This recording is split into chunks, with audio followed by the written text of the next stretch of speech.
Selamat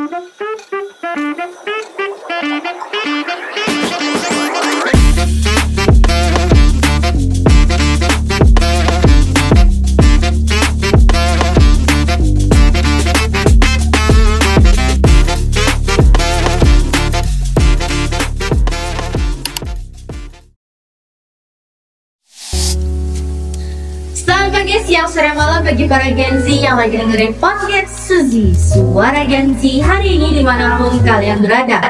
Podcast Suara Gen Z bersama para ladies bisa bikin obrolan jadi tambah seru, insight-nya tajam, dan tahu pecah jadi satu. Narasumber yang tentunya menginspirasi dan mengguncang pikiran lewat hot topic, cerita random, sampai obrolan kocak yang bikin para Gen Z tertawa sambil mikir. Dalam obrolan lama, kita langsung sambut narasumber kita. Halo Ella. Kenalin diri dulu dong. Oke. Halo teman-teman, jadi nama gue Elva Sabriana. Gue dari Ilmu Komunikasi UI angkatan 2023, specifically di Periklanan. Mungkin langsung aja lah untuk pertanyaannya itu ya. Menurut seorang Elva nih, mengapa sih kejujuran itu bisa dianggap sebagai salah satu nilai moral yang paling penting? Oke. Jadi kalau menurut gue sendiri ya, dari gue kecil atau gue tuh selalu nanamin yang namanya kejujuran. Karena dalam membangun hubungan sosial nih, kayak sama teman, sama keluarga, sama dosen, sama pacar, itu tuh penting banget yang namanya kejujuran. Dia ada kepercayaan nih selanjutnya. Nah, setelah ada kepercayaan itu, kan tentunya hubungan sosial kita bisa jadi makin baik dong. Tapi menurut gue, itu sih salah satu alasan paling penting kenapa kejujuran itu jadi nilai moral yang paling penting gitu. Itu juga termasuk itu gak sih di Pancasila sila kedua? Ada api ya. Kalau kita maunya ada, nggak ada emosionalitas. Iya, betul.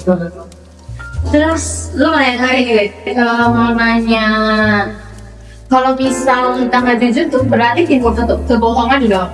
Nah, apakah kejujuran itu atau kebohongan itu selalu berbahaya menurut kamu? Apalagi lu punya pacar dia, kan kalau yang pasti suatu saat ada bohong yang mengharuskan untuk bohong. Tapi yang kejujuran itu selalu berbahaya atau mungkin ada dampak baiknya?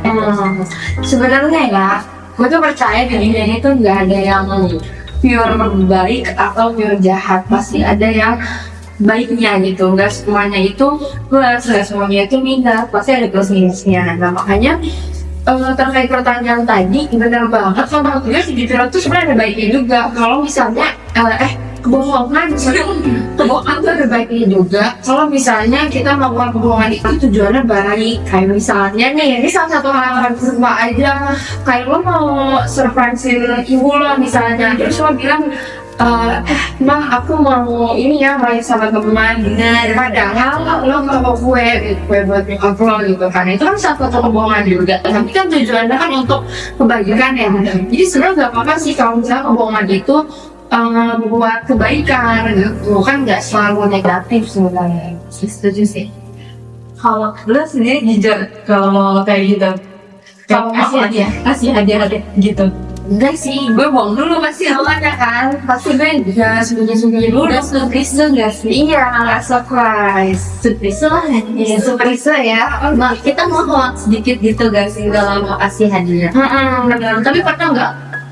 Sering. Kamu surprise di rumah, mau surprise keluarga. Terus udah gitu, kalau menurut gue ya, manusia itu kan learn by mistakes ya. Kita tuh belajar dari kesalahan. Gak mungkin kita tuh kayak tiba-tiba langsung jadi orang paling baik, tiba-tiba langsung jadi orang paling jujur.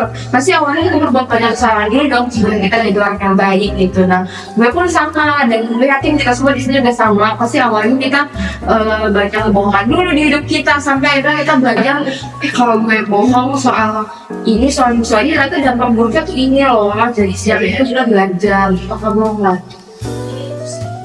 Terus menurut kamu kenapa sih orang-orang tuh ngerasa sulit banget buat jujur gitu? Padahal jujur itu simpel ya sebenarnya, kayak ya udah sulit banget gitu loh. Kayak screen call aja gak sih ayam atau mau tidak tetap jujur. Kalau paling cuma scroll TikTok, tahu pengabar sama yang lainnya. Kenapa sih? Susah banget gitu loh. Kalau menurut gue, alasan nomor satu adalah karena orang-orang tuh pengen selalu terlihat baik di mata orang lain. Aku tuh pengen dirinya tuh divalidasi sesuatu yang juga orang baik, juga orang benar terlihat. Dan mereka itu pengen nggak kelihatan menyakiti orang lain, padahal sebenarnya mereka tuh udah menyakiti orang lain. Nah mereka tuh sudah sadar apa yang mereka lakukan tuh salah. Misalnya kalau tadi kamu mention ya soal kayak pacarnya bilang mau tidur pada mana gitu kan, dia tahu dia salah tapi dia nggak mau ketahuan sama. Nah, itu kan salah satu bentuk pencitraan diri juga ya, dan sebenarnya tuh salah gitu kayak gitu. Jadi menurut itu sih alasan kenapa orang tuh berbohong gitu. Dan kenapa sulit? Ya balik lagi ke dimensi sebelumnya, orang tuh pengen kamu baik gitu. Tuh Genzi dengerin lo awas ada pacar lo yang suka ngebugem diam-diam, yang suka scroll TikTok padahal idenya hidup ya. Kenapa harus itu dibohongin ya? Iya, kayak hari muda besar. Aduh, takut sama nih. Oke, mau nanya apa kan? Gue mau nanya apa ya? Kan caranya kayak mulai dari itu ya, apa sih kayak buangan kecil.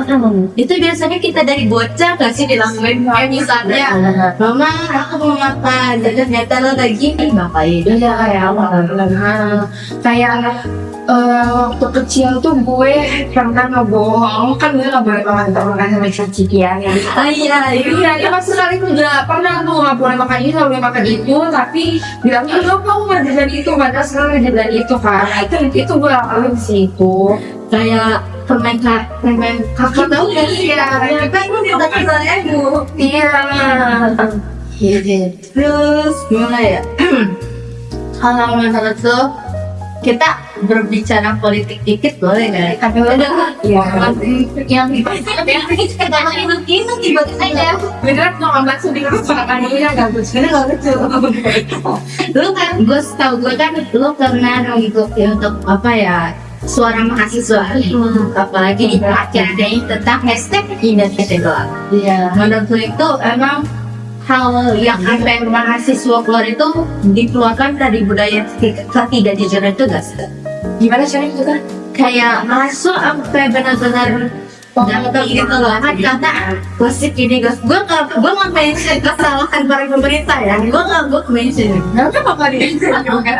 Ya gak apa channel komentar itu kalau menurutku hal apa sih yang bikin para mahasiswa itu geram dengan ketidakjujuran para Oke, yang repetisi ya. ya apalagi lo kan ngikutin nih. Iya, gue setuju banget sih. Tentu kenapa mahasiswa tuh bisa sampai berbondong-bondong turun ke jalan mana-mana gitu ya, bawa-bawa poster, terus udah gitu mereka teriak-teriak menyampaikan aspirasi. Itu pasti awalnya karena ada kesalahan ya dari pihak pemerintah, pihak pemerintah. Nah, gue setuju banget awalnya dari ketidakjujuran, karena ini kalau kita bicara yang dikit ya, dari awal isu yang lagi ramai kan RUU ini ya.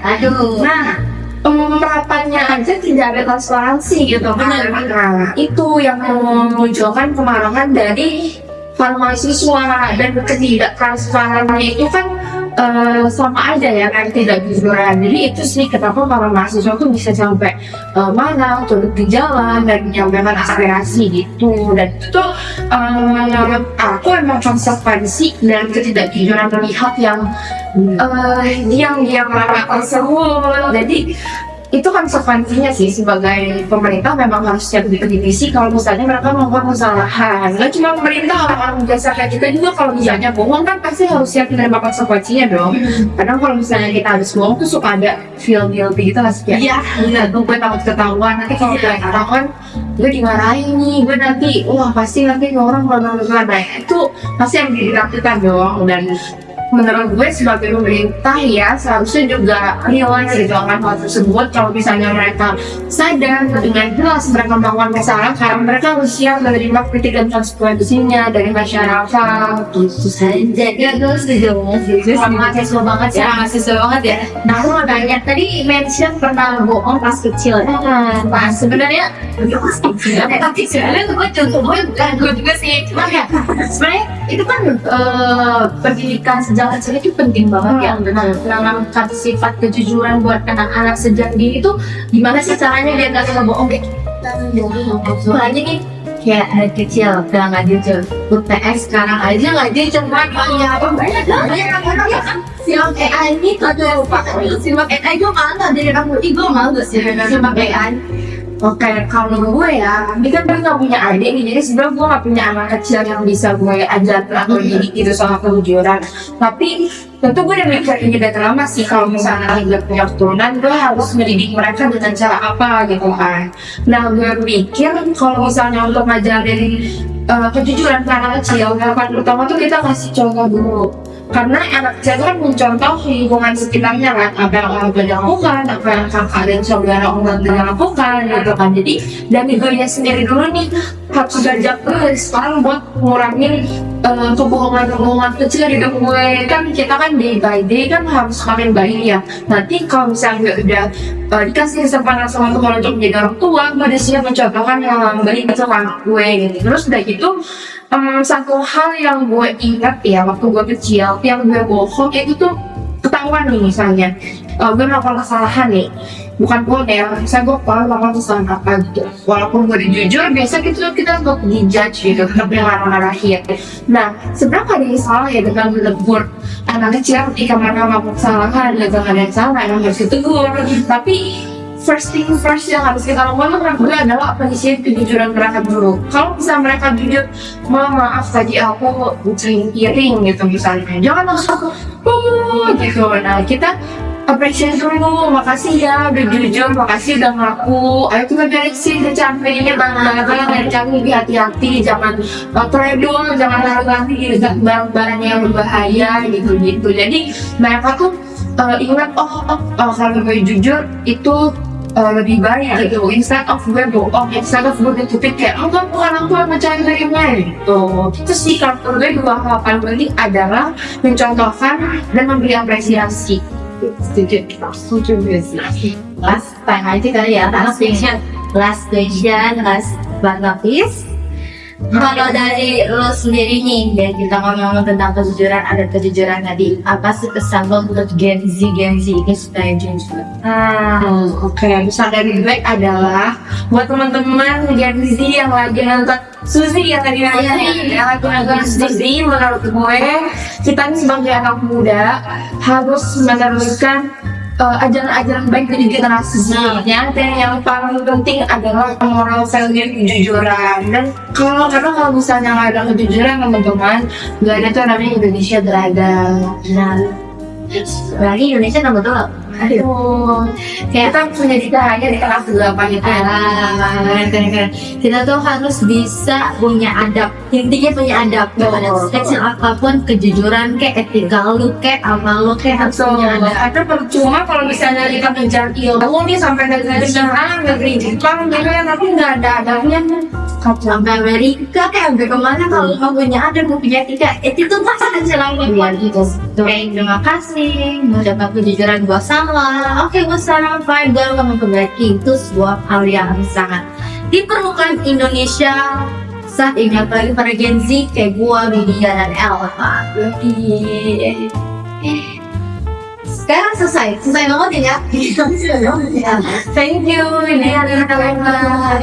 Kita terima kasih nggak sih? Iya, kurang audio juga. Jadi hot lagi hari ini. Oke Gen Z, terima kasih udah dengerin podcast Suzy Suara Gen Z hari ini. Sampai jumpa di next chapter. Bye bye.